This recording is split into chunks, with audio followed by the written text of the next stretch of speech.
Beloved, it is the season of Rosh Hashanah, the Feast of Trumpets. All of Israel celebrated their relationship with Yahweh during the Feast of Trumpets, and they blew the shofar as a reminder for all that the Lord had done for them and all that the Lord is for them.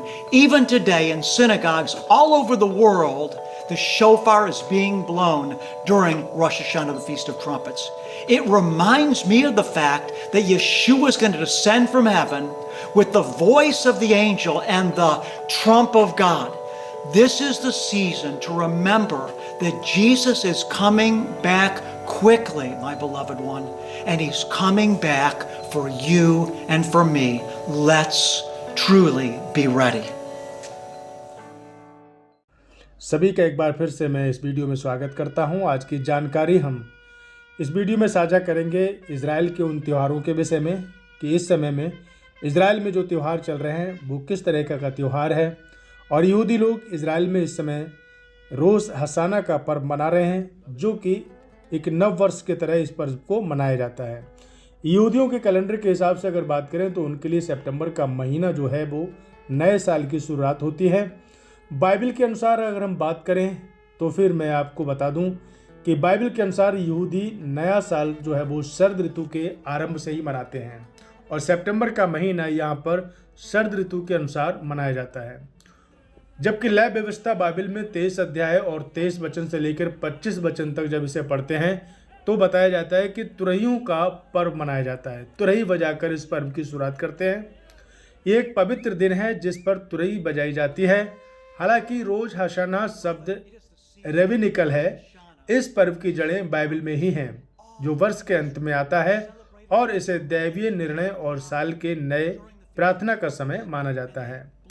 लय व्यवस्था 23 अध्याय उसके 23 से लेकर 25 वचन तक अगर हम बाइबल में पढ़ते हैं तो यहाँ लिखा है कि परमेश्वर ने इजरायलियों को नियत महीने के पहले दिन पूर्ण विश्राम का दिन मानने का आदेश दिया था, जो तुरही बजाने और एक पवित्र सभा आयोजित करने का दिन था।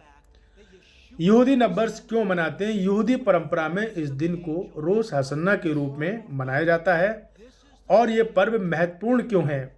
ये दिन इसलिए महत्वपूर्ण मनाया जाता है, यहूदी लोग इस चीज़ को मानते हैं कि ये दिन दैवीय निर्णय मतलब परमेश्वर का निर्णय माना जाता है, जहाँ व्यक्ति भविष्य के लिए प्रार्थना करता है। ये यहूदी कैलेंडर में वर्ष के एक महत्वपूर्ण मोड़ का प्रतीक है। अब बात आती है कि यह पर्व कब मनाया जाता है। इस पर्व को शरद ऋतु में, यानी कि जब सर्दियां आना आरंभ हो जाती हैं उस समय में इस पर्व को मनाया जाता है और ये पर्व आमतौर पर शरद ऋतु में ही पड़ता है। ये तीसरी का महीना होता है, हिब्रू कैलेंडर के अनुसार इसके दूसरे दिन से शुरू करते हैं। यहूदी कैलेंडर के अनुसार ये तीसरी महीने के 1 या 2 तारीख को मनाया जाता है, जो कि ग्रेगोरियन कैलेंडर में ये सितंबर महीना में आता है।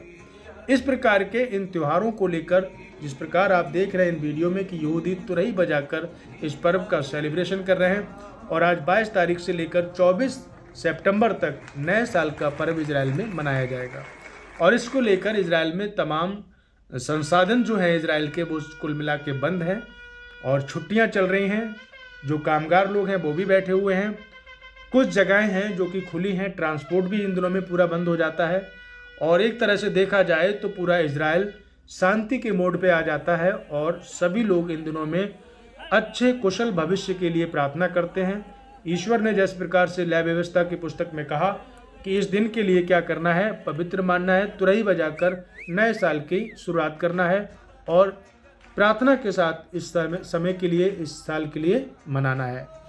देखिए, जैसा कि इस वीडियो में आप देख रहे हैं कि तमाम लोग तुरही बजाकर और इस साल की शुरुआत कर रहे हैं। तो ये थी रोश हसाना पर्व की जानकारी, जो कि इजरायलियों के हिसाब से, यहूदी के हिसाब से ये साल का पहला दिन है और ये नए साल की शुरुआत है। जानकारी अगर आपको अच्छी लगी तो वीडियो को लाइक करें, शेयर करें और भी अपने दोस्तों के साथ साझा कर सकते हैं और भी आप मेरे चैनल को सब्सक्राइब करके मुझे सपोर्ट कर सकते हैं। Thank you very much. God bless you.